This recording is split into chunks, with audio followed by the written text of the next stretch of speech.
ಕೊಪ್ಪಳ ನಗರದ ಬೇಲ್ದಾರ ಕಾಲೋನಿಯ ಮಾರುತಿ ಬೋಚನಹಳ್ಳಿ ಎನ್ನುವವ ಬಾಲಕಿಯ ಮೇಲೆ ಅತ್ಯಾಚಾರ ಎಸಗಿದ್ದ ಆರೋಪ ಸಾಬೀತಾಗಿದೆ. ಹೆಚ್ಚುವರಿ ಜಿಲ್ಲಾ ಹಾಗೂ ಸತ್ರ ನ್ಯಾಯಾಧೀಶರು ಆರೋಪಿಗೆ 20 ವರ್ಷಗಳ ಜೈಲು ಶಿಕ್ಷೆ ಹಾಗೂ 70,000 ರೂಪಾಯಿ ದಂಡ ವಿಧಿಸಿದ್ದಾರೆ. 2024 ಫೆಬ್ರವರಿ 17ರಂದು ಸಂತ್ರಸ್ತೆ ಮೇಲೆ ಅತ್ಯಾಚಾರ ಎಸಗಿ ಬಲವಂತವಾಗಿ ತಾಳಿ ಕಟ್ಟಿದ್ದ ಈ ಬಗ್ಗೆ ನ್ಯಾಯಾಲಯ ವಿಚಾರಣೆ ಕೂಡ ನಡೆಸಿತ್ತು. ಆರೋಪ ಸಾಬೀತಾಗಿದ್ದು ಶಿಕ್ಷೆ ವಿಧಿಸಲಾಗಿದೆ. ಬಾಗಲಕೋಟೆಯಲ್ಲಿ ಮೊಬೈಲ್ ಟವರ್ ಹತ್ತಿ ವ್ಯಕ್ತಿ ಹುಚ್ಚಾಟ ಆಡಿದಾನೆ. ಅರ್ಜುನ್ ನಾಟಿಕರ್ ಅನ್ನುವ ಟವರ್ ಹತ್ತಿ ಕೆಲಕಾಲ ಆತಂಕ ಮೂಡಿಸಿದ್ದ. ಜಮಖಂಡಿ ತಾಲೂಕಿನ ಆಲಗೂರು ಗ್ರಾಮದಲ್ಲಿ ಘಟನೆ ನಡೆದಿದೆ.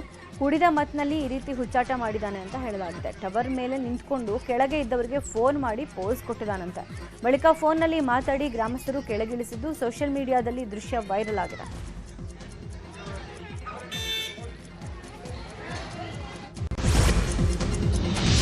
ಖತರ್ನಾಕ್ ಕಳ್ಳರ ಹಾವಳಿಯಿಂದ ಯಾದಗಿರಿಯ ಕುರಿಗಾಹಿಗಳು ಹೈರಾಣಾಗಿದ್ದಾರೆ. ಯಾದಗಿರಿಯ ಗುರುಮಠಕಲ್ ತಾಲೂಕಿನ ಹಲವು ಗ್ರಾಮಗಳಲ್ಲಿ 1.5 ತಿಂಗಳಲ್ಲಿ 500ಕ್ಕೂ ಹೆಚ್ಚು ಕುರಿಗಳು ಕಳ್ಳತನ ಆಗಿದೆ.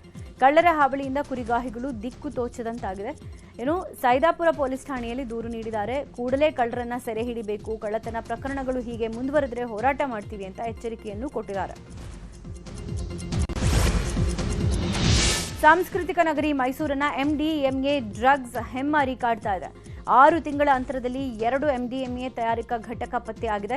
ಪೊಲೀಸರ ನಿದ್ರೆಗಿಡಿಸಿದೆ ಈ ಪ್ರಕರಣ. ಈ ಹಿನ್ನೆಲೆ ಮಾದಕ ವಸ್ತುಗಳ ಹಾವಳಿಗೆ ಬ್ರೇಕ್ ಹಾಕೋಕೆ ಪೊಲೀಸರು ಸಮರ ಸಾರಿದ್ದಾರೆ. ಸಮಾಜಘಾತಕ ಶಕ್ತಿಗಳ ವಿರುದ್ಧ ನಗರ ಪೊಲೀಸ್ ಆಯುಕ್ತೆ ಸೀಮಾ ಲಾಟ್ಕರ್, ಡಿಸಿಪಿ ಸುಂದರ್ ರಾಜ್ ಮಾರ್ಗದರ್ಶನದಲ್ಲಿ 14 ತಂಡಗಳನ್ನು ರಚಿಸಿದ್ದಾರೆ. ಈಗಾಗಲೇ ಕೈಗಾರಿಕೆಗಳಲ್ಲಿ ತೀವ್ರ ತಪಾಸಣೆ ನಡೆಸಲಾಗ್ತಾ ಇದೆ. ಅದರಲ್ಲೂ ಕೆಮಿಕಲ್ ಆಧಾರಿತ ಫ್ಯಾಕ್ಟರಿಗಳನ್ನು ವಿಶೇಷವಾಗಿ ಟಾರ್ಗೆಟ್ ಮಾಡಿರೋ ಪೊಲೀಸರು ಇಂಚಿಂಚು ಪರಿಶೀಲನೆ ಮಾಡ್ತಾ ಇದ್ದಾರೆ. ರಾಜ್ಯದಲ್ಲಿ ಡ್ರಗ್ಸ್ ಹಾವಳಿ ಜಾಸ್ತಿ ಆಗಿದೆ. ಎಳೆಯ ವಯಸ್ಸಲ್ಲೇ ಮಕ್ಕಳು ಡ್ರಗ್ಸ್ ದಾಸರಾಗ್ತಾ ಇದ್ದಾರೆ. ಮಂಗಳೂರಲ್ಲಿ doctor Abdul Shakeel charitable trust ವಿನೂತನ ಪ್ರಯತ್ನ ಮಾಡ್ತಾ ಇದೆ. ಮಕ್ಕಳಿಗಾಗಿ ರಾಷ್ಟ್ರಮಟ್ಟದ ಖುರಾನ್ ಪಠಣ ಸ್ಪರ್ಧೆ ಏರ್ಪಡಿಸಿತ್ತು. ದೇಶದ 2,500ಕ್ಕೂ ಅಧಿಕ ಮುಸ್ಲಿಂ ಬಾಲಕ ಬಾಲಕಿಯರು ಈ ಸ್ಪರ್ಧೆಯಲ್ಲಿ ಭಾಗವಹಿಸಿದ್ರು. ಪ್ರಥಮ ಸ್ಥಾನ ವಿಜೇತರಿಗೆ 1,11,111 ರೂಪಾಯಿ, ದ್ವಿತೀಯ ಸ್ಥಾನ ವಿಜೇತರಿಗೆ 55,555 ರೂಪಾಯಿ, ತೃತೀಯ ಸ್ಥಾನದ ವಿಜೇತರಿಗೆ 33,333 ರೂಪಾಯಿ ಚೆಕ್ ಕೊಡಲಾಗಿದೆ. ದಾವಣಗೆರೆ ನಗರದ ಗುರುಕುಲ ಶಾಲೆಯ ಯುಕೆಜಿ ವಿದ್ಯಾರ್ಥಿನಿ ಪುಣ್ಯ ಅಪೂರ್ವ ಪ್ರತಿಭೆಯಿಂದ ಇಂಡಿಯಾ ಬುಕ್ ಆಫ್ ರೆಕಾರ್ಡ್ಸ್ನಲ್ಲಿ 2026ರ ವರ್ಷದ ಪ್ರಶಸ್ತಿಯನ್ನು ತಮ್ಮದಾಗಿಸಿಕೊಂಡಿದ್ದಾರೆ. ಬಾಲಕಿ ಪುಣ್ಯ ಕನ್ನಡ ರಾಜ್ಯೋತ್ಸವದ ಮಹತ್ವ ಪ್ರತಿಬಿಂಬಿಸೋ ವಿಷಯದ ಮೇಲೆ 5 ನಿಮಿಷ 30 ಸೆಕೆಂಡುಗಳ ಕಾಲ ನಿರ್ವಿಘ್ನವಾಗಿ ಆತ್ಮವಿಶ್ವಾಸ ಮತ್ತು ಸ್ಪಷ್ಟ ಉಚ್ಚಾರಣೆಯೊಂದಿಗೆ ಮನಮೋಹಕ ಕನ್ನಡ ಭಾಷಣ ಮಾಡಿದ್ದಾರೆ. ತೀರ್ಪುಗಾರರು ಹಾಗೂ ಶ್ರೋತೃಗಳ ಮನಗೆದ್ದಿದ್ದಾರೆ. ಜೊತೆಗೆ ಶಾಲೆಯ ಕೀರ್ತಿಯನ್ನು ರಾಷ್ಟ್ರ ಮಟ್ಟದಲ್ಲಿ ಬೆಳಗಿಸಿದ್ದಾರೆ.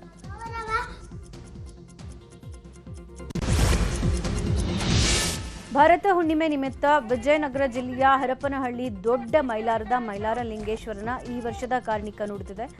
ಅಂಬಲಿ ರಾಶಿಗೆ ಮುತ್ತಿನ ಗಿಣಿ ಸಮೃದ್ಧ ಆಯ್ತಲೆ ಪರ ಕಾರ್ಣಿಕ ನುಡಿಯನ್ನ ಗೊರವಯ್ಯ ನುಡಿದಿದ್ದಾರೆ. ಈ ಬಾರಿಯೂ ಮಳೆ ಬೆಳೆ ಉತ್ತಮ ಆಗುತ್ತೆ ಅನ್ನೋದು ಈ ವಾಣಿಯಾಗಿದೆ. ಮೈಲಾರ ಲಿಂಗೇಶ್ವರನ ದರ್ಶನಕ್ಕೆ ಬಂದಿದ್ದ ಸಾವಿರಾರು ಭಕ್ತರು ಕಾರ್ಣಿಕವನ್ನ ಕಣ್ತುಂಬಿಕೊಂಡಿದ್ದಾರೆ.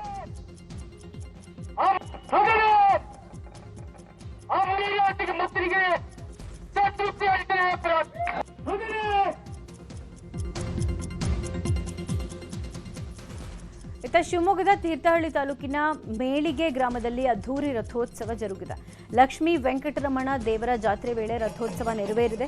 ಇವತ್ತು 2 ರಥ ಎಳೆಯುವ ವಿಶೇಷ ಜಾತ್ರೆ ಆಗಿದ್ದು 2 ಗರುಡ ದರ್ಶನ ಆಗಿದೆ. ಜಾತ್ರೆಯಲ್ಲಿ ಸಾವಿರಾರು ಜನ ಭಾಗಿಯಾಗಿದ್ದು ಗರುಡ ದರ್ಶನ ಹಾಗೂ ರಥೋತ್ಸವ ನೋಡಿ ಪುನೀತರಾಗಿದ್ದಾರೆ.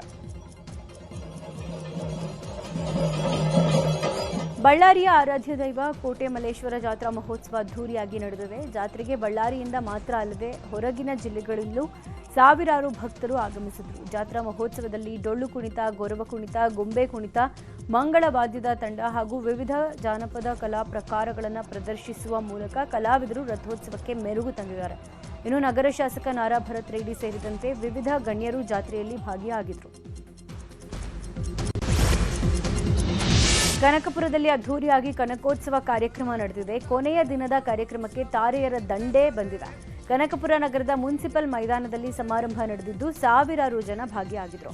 ಕಾರ್ಯಕ್ರಮದಲ್ಲಿ divine star Rishab Shetty, real star Upendra, Chandan Shetty, Naveen Sajju ಕೂಡ ಭಾಗಿಯಾಗಿದ್ರು. ಈ ವೇಳೆ ಮಸ್ತ್ ಡೈಲಾಗ್ಸ್ ಹೇಳಿ ಹಾಡುಗಳನ್ನು ಹಾಡೋ ಮೂಲಕ ಜನರನ್ನ ರಂಜಿಸಿದ್ದಾರೆ. ಅಬ್ಬಬ್ಬ ಹೈ ಹೀಲ್ಸ್ ಅಲ್ಲಿ ಫ್ಲೋರಿಗಿಳಿದರೆ ಪರ್ಷನ್ ಕ್ಯಾಟೆ ಶಾಟ್. ನೀನು ಎಡಗಡ ಬಲಗಡ ಮೇಲ್ಗಡ ಕೆಳಗಡೆ ಸುತ್ತಂಗ್ ಮಾಡ್ತಿ. ಈ ಕನಕೋತ್ಸವ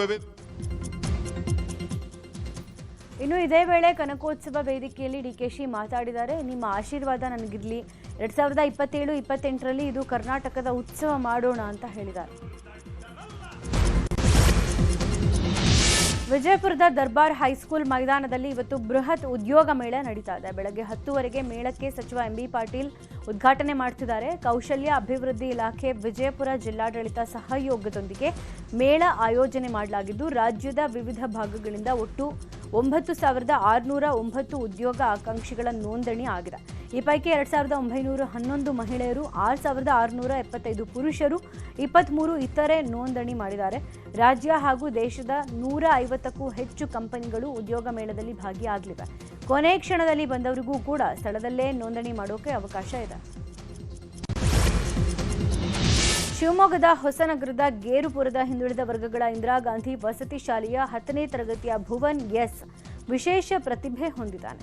ಈತ ಶಾಲೆಯ ಸುಮಾರು 150ಕ್ಕೂ ಹೆಚ್ಚು ಮಕ್ಕಳ ಹಾಗೂ ಶಿಕ್ಷಕರ ಮುಖವನ್ನು ನೋಡದೆ ಕೇವಲ ಪಾದಗಳನ್ನು ನೋಡಿ ಸರಾಗವಾಗಿ ವೇಗವಾಗಿ ಅವರನ್ನು ಗುರುತಿಸ್ತಾನೆ. ಭುವನ್ ಸೊರಬ ತಾಲೂಕಿನ ಮಂಗರ್ಷಿಕೊಪ್ಪದ ಶೇಷಗಿರಿ ಬಿ ಮತ್ತು ಹೇಮಾವತಿ ದಂಪತಿಯ ಪುತ್ರ. ಈತನ ಈ ಪ್ರತಿಭೆಗೆ ಎಲ್ಲರಿಂದ ಮೆಚ್ಚುಗೆ ವ್ಯಕ್ತ ಆಗಿದೆ. Nikhith NR, Manish G, Preetham HP, Abhay B Gowda, MP Preetham Yadav,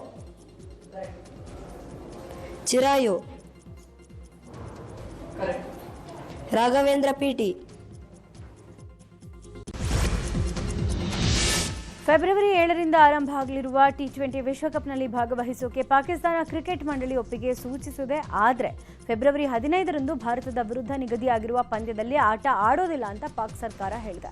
PCB ಬದಲು ಪಾಕ್ ಸರ್ಕಾರವೇ ಭಾರತದ ಜೊತೆ ಕ್ರಿಕೆಟ್ ಆಡೋದಿಲ್ಲ ಅಂತ ಘೋಷಣೆ ಮಾಡಿಬಿಟ್ಟಿದೆ. ಪಾಕ್ ನಿರ್ಧಾರಕ್ಕೆ ICC ಗರಂ ಆಗಿದ್ದು, ತೀರ್ಮಾನ ಮರುಪರಿಶೀಲಿಸದೇ ಇದ್ರೆ ಪಾಕ್ ಕ್ರಿಕೆಟ್ ಮೇಲೆ ದೀರ್ಘಕಾಲದ ಪರಿಣಾಮ ಬೀರುತ್ತೆ ಅಂತ ಎಚ್ಚರಿಕೆಯನ್ನು ಕೊಟ್ಟಿದೆ. ಫೆಬ್ರವರಿ 15ಕ್ಕೆ ಶ್ರೀಲಂಕಾದ ಕೊಲಂಬೋದಲ್ಲಿ ಭಾರತ ಮತ್ತು ಪಾಕಿಸ್ತಾನದ ಪಂದ್ಯ ನಿಗದಿ ಆಗಿತ್ತು. ಮೊಹಾಲಿಯಲ್ಲಿ ನಡೆದ ರಣಜಿ ಪಂದ್ಯದಲ್ಲಿ ಕರ್ನಾಟಕ ತಂಡ ಕ್ವಾರ್ಟರ್ ಫೈನಲ್ ಪ್ರವೇಶ ಮಾಡಿದೆ. IS ಬಿಂದ್ರಾ ಕ್ರೀಡಾಂಗಣದಲ್ಲಿ ನಡೆದ ಪಂದ್ಯದಲ್ಲಿ ಕರ್ನಾಟಕ ಪಂಜಾಬ್ ವಿರುದ್ಧ ಅದ್ಭುತ ಗೆಲುವು ಸಾಧಿಸಿದೆ. ಕೊನೆಯ ದಿನ ನಾಯಕ ದೇವದತ್ ಪಡಿಕ್ಕಲ್ 85 ಎಸೆತಗಳಲ್ಲಿ 120 ರನ್ ಗಳಿಸುವ ಮೂಲಕ 250 ರನ್ಗಳ ಗುರಿ ಭೇದಿಸಿದ್ದಾರೆ. 5 ವಿಕೆಟ್ಗಳ ಗೆಲುವಿನೊಂದಿಗೆ ಕರ್ನಾಟಕ ಗ್ರೂಪ್ ಬಿಯಲ್ಲಿ 27 ಅಂಕ ಪಡೆದು 2ನೇ ಸ್ಥಾನದಲ್ಲಿದೆ. ಇನ್ನು ಕ್ವಾರ್ಟರ್ ಫೈನಲ್ನಲ್ಲಿ ಪಡಿಕ್ಕಲ್ ತಂಡ ಮುಂಬೈ ವಿರುದ್ಧ ಸೆಣಸಲಿದೆ. ನಟ ವಿನಯ್ ರಾಜ್ಕುಮಾರ್ ಹುಬ್ಬಳ್ಳಿಗೆ ಆಗಮಿಸಿದ್ರು. ಉತ್ತರ ಕರ್ನಾಟಕ ಆಟೋ ರಿಕ್ಷಾ ಸಂಘದಿಂದ ಹಾಗೂ ಯುವ ಕರ್ನಾಟಕ ವೇದಿಕೆಯಿಂದ ಅವರನ್ನ ಪ್ರೀತಿಯಿಂದ ಬರಮಾಡಿಕೊಳ್ಳಲಾಯಿತು. ಸಂಘದ ಅಧ್ಯಕ್ಷರಾದ ಶೇಖರಯ್ಯ ಮಠಪತಿ ಅವರು ವಿನಯ್ ರಾಜ್ಕುಮಾರ್ ಅವರನ್ನ ಸನ್ಮಾನಿಸಿ ಗೌರವಿಸಿದ್ರು. ಸನ್ಮಾನ ಸ್ವೀಕರಿಸಿದ ನಂತರ ಪುನೀತ್ ರಾಜ್ಕುಮಾರ್ ಅವರ ಪುತ್ಥಳಿ ಅನಾವರಣ ಮಾಡೋಕೆ ವಿನಯ್ ರಾಜ್ಕುಮಾರ್ ಗೋಕಾಕ್ ಕಡೆಗೆ ಸಾಗಿದ್ರು. ಪ್ರಪಂಚದ ನಾನಾ ದೇಶಗಳ ಸಿನಿಮಾಗಳನ್ನು ಒಂದೇ ವೇದಿಕೆಯಲ್ಲಿ ನೋಡೋ ಅವಕಾಶ ಬೆಂಗಳೂರು ಫಿಲ್ಮ್ ಫೆಸ್ಟಿವಲ್ ಮೂಲಕ ಸಿಗ್ತಾ ಇದೆ. Lulu mall, Suchitra film society, ಕಲಾವಿದರ ಸಂಘದಲ್ಲಿ ನಡೀತಾ ಇರುವಂತಹ ಚಿತ್ರೋತ್ಸವದಲ್ಲಿ ಚಿತ್ರಪ್ರೇಮಿಗಳು ಉತ್ಸಾಹದಿಂದ ಪಾಲ್ಗೊಳ್ತಿದ್ದಾರೆ. ಚಿತ್ರೋತ್ಸವ 4ನೇ ದಿನಕ್ಕೆ ಕಾಲಿಟ್ಟಿದ್ದು, ಕನ್ನಡದ ಕಾಂತಾರ ಚಾಪ್ಟರ್ 1, ಕನಸೆಂಬೋ ಕುದುರೆಯನ್ನ ಏರಿ, ಜೀವನ ಚೈತ್ರ, ಸಂಧ್ಯಾರಾಗ ಸಿನಿಮಾಗಳನ್ನು ನೋಡಬಹುದಾಗಿದೆ. 94 ವರ್ಷದ ಸಿಂಗೇತಂ ಶ್ರೀನಿವಾಸ್ ಈ ಇಳಿ ವಯಸ್ಸಲ್ಲೂ ನಿರ್ದೇಶನಕ್ಕೆ ಮುಂದಾಗಿದ್ದಾರೆ. ಈ ಸಿನಿಮಾದಲ್ಲಿ ಕಲ್ಕಿ ಖ್ಯಾತಿಯ ವೈಜಯಂತಿ ಮೂವೀಸ್ ಹಣ ಹೂಡಲಿದೆ. ಸದ್ಯಕ್ಕೆ ಈ ಸಿನಿಮಾದ ಟೈಟಲ್ ಆಗಲಿ ಸ್ಟಾರ್ ಕಾಸ್ಟ್ ಆಗಲಿ ರಿವೀಲ್ ಆಗಿಲ್ಲ. ಅಂದಹಾಗೆ ಸಿಂಗೇತಂ ಶ್ರೀನಿವಾಸ್ ಕನ್ನಡದ ಭಾಗ್ಯದ ಲಕ್ಷ್ಮೀ ಬಾರಮ್ಮ, ಆನಂದ್ ಸೇರಿದಂತೆ ಹಲವಾರು ಸೂಪರ್ ಹಿಟ್ ಸಿನಿಮಾ ಕೊಟ್ಟಿದ್ದಾರೆ.